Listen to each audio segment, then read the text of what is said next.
A very good morning students. आज हम हिंदी व्याकरण में वाक्य यानी सेंटेंस पढ़ेंगे। ठीक है, अब आपके सामने में कुछ वाक्य दिए हुए, इसको ध्यान से देखिए। भारत मैच ने लिया है जीत। सेकंड देखिए, बसी है किनारे दिल्ली के यमुना। थर्ड, हमें चाहिए बचना प्रदूषण से। फोर्थ, चला हल रहा किसान है। फिफ्थ, था नहीं विद्यालय कल मैं गया। सिक्स, रहे क्या हो तुम कर। अब ये आपने जो सेंटेंस सुने, वाक्य सुने, तो यहाँ पर देखिए ऊपर लिखी पंक्तियों को वाक्य कहा जा सकता है? आप बताइए, क्या हमने जो वाक्य अभी पढ़े इनको हम वाक्य कह सकते हैं? नहीं। तो हमारा आंसर होगा नहीं, क्योंकि प्रत्येक पंक्ति में कई शब्द हैं, शब्दों के समूह हैं, लेकिन इनमें व्याकरण के नियमों का उचित पालन नहीं हो रहा है, जो गद्य में समान रूप में आवश्यक है। अब इन्हीं पंक्तियों को हम दूसरे रूप में पढ़ेंगे। देखिए, फर्स्ट सेंटेंस जो पहले दिया हमने पढ़ा था उसी को हम फिर से पढ़ेंगे। भारत ने मैच जीत लिया है। सेकंड, दिल्ली यमुना के किनारे बसी है। थर्ड, हमें प्रदूषण से बचना चाहिए।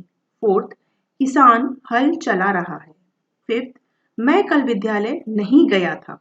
सिक्स, तुम क्या कर रहे हो। अब आपको डिफरेंस समझ में आ गया होगा, जो पहले हमने सेंटेंस पढ़े और अभी जो सेंटेंस पढ़े। जो पहले सेंटेंस पढ़े थे, वाक्य पढ़े थे, वो क्रमबद्ध तरीके से नहीं थे, सब शब्दों के समूह थे, बट व्याकरण के अनुसार शुद्ध नहीं लिखे गए थे, यानी क्रमबद्ध नहीं थे।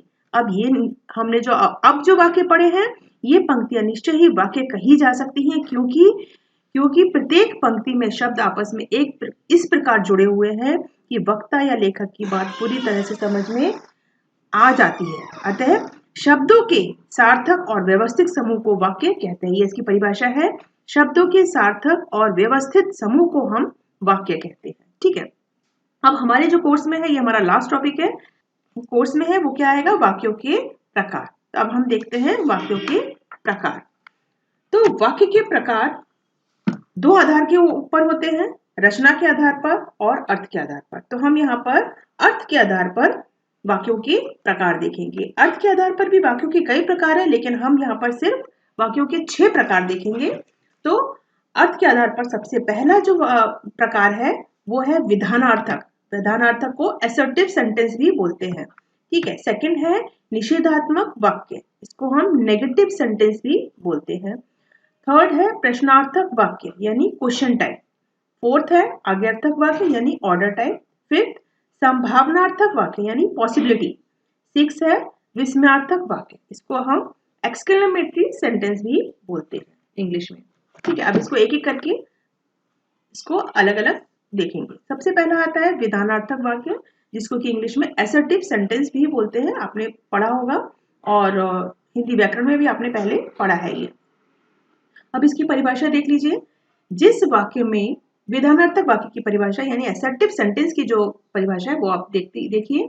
जिस वाक्य के द्वारा किसी कार्य के सामान्य रूप से करने या होने का बोध हो उसे विधानार्थक वाक्य कहते हैं। ठीक है, तो जिस वाक्य में कोई बात सरल ढंग से की जाए उसे विधानार्थक वाक्य कहते हैं। जैसे कक्षा में बच्चे व्याकरण पढ़ रहे हैं। अब इसको सिंपल सेंटेंस में कहा गया है, पेड़ हवा को शुद्ध करते हैं। ऐसे वाक्यों को हम विधानार्थक वाक्य में रखते हैं। ठीक है, अब आइए सेकंड वाला निषेधात्मक वाक्य। निषेधात्मक यानी कि नेगेटिव सेंटेंस। ठीक है, निषेधात्मक वाक्य जैसा आपके नाम से समझ में आ रहा है, जिस वाक्य में किसी काम के न होने या न करने का बोध होता है उसे निषेधात्मक वाक्य कहते हैं। जैसे किसान हीरे का मूल्य नहीं जानता। अब यहाँ पे नहीं शब्द आया इसलिए कौन सा वाक्य है? निषेधात्मक वाक्य है। सेकंड देखिए, डॉक्टर ने मरीज को दवा नहीं दी। यहाँ पर भी नहीं आया है तो ये निषेधात्मक वाक्य। ये आपको ध्यान रखना होगा जब भी एग्जाम में पूछा जाएगा कि अब ये कौन सा वाक्य दिए रहेंगे और आपको पूछा जाएगा कि ये कौन सा वाक्य का प्रकार है। तो आपको ये सारी चीजें ध्यान में रखनी है कि यहाँ पे नहीं आया है तो ये निषेधात्मक वाक्य है। ठीक है, ये सब आपको ध्यान से समझना है और उसके अनुसार ही आपको प्रकार उसके लिखने हैं। अब थर्ड देखिए प्रश्नार्थक वाक्य। प्रश्नार्थक वाक्य यानी कि क्वेश्चन टाइप, जिसमें कि प्रश्न पूछा जाए। जैसा कि नाम से आपको समझ में आ रहा है, प्रश्नार्थक यानी कि प्रश्न जिसमें पूछा जाए। अब इसकी परिभाषा देखिए, जिस वाक्य में कोई प्रश्न पूछा जाए उसे प्रश्नार्थक वाक्य कहते हैं। इसके उदाहरण देखिए, क्या पेड़ हवा को शुद्ध करते हैं? इसमें आपको देखनी है, प्रश्न पूछा जा रहा है और उसमें लास्ट में प्रश्नवाचक चिन्ह लगा है। ये बहुत ही इजी है आपको पहचानना कि यहाँ पे प्रश्न पूछा जा रहा है और लास्ट में प्रश्नवाचक चिन्ह भी लगा हुआ है। तो ये कौन सा है? प्रश्नार्थक वाक्य। सेकंड देखिए, तुम कहाँ जा रहे हो? इसमें भी प्रश्न पूछा जा रहा है और लास्ट में प्रश्नवाचक चिन्ह लगाया हुआ है। तो बहुत ही इजी है, इसको ध्यान से समझिए।